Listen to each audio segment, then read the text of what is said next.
আপনার কি মনে হয় ছোট্ট একটি দান আমাদের জীবনে কত বড় পরিবর্তন আনতে পারে?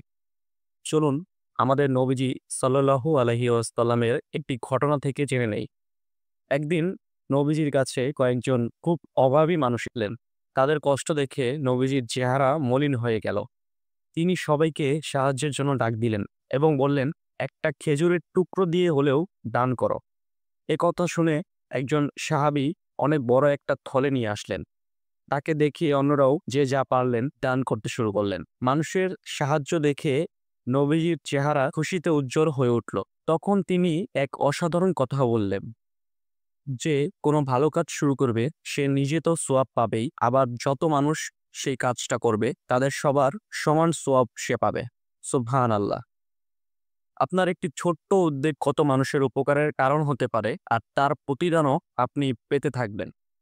আর দুটি কথা মনে রাখবেন, দান করতে দেরি করবেন না। কারণ এমন সময় আসবে যখন আপনার দান নেওয়ার মতো কাউকে খুঁজে পাবেন না। যদি নিজের দেওয়ার সামর্থ্য না থাকে, শুধু কোনো অভাবী মানুষের জন্য অন্যের কাছে সুপারিশ করুন। এর জন্যও আল্লাহ আপনাকে পুরস্কার দেবেন। তাই আসুন আমাদের সাধ্যমতো দান করি। সাহায্যটা ছোট হোক বা বড়, আল্লাহর কাছে এর মূল্য অনেক।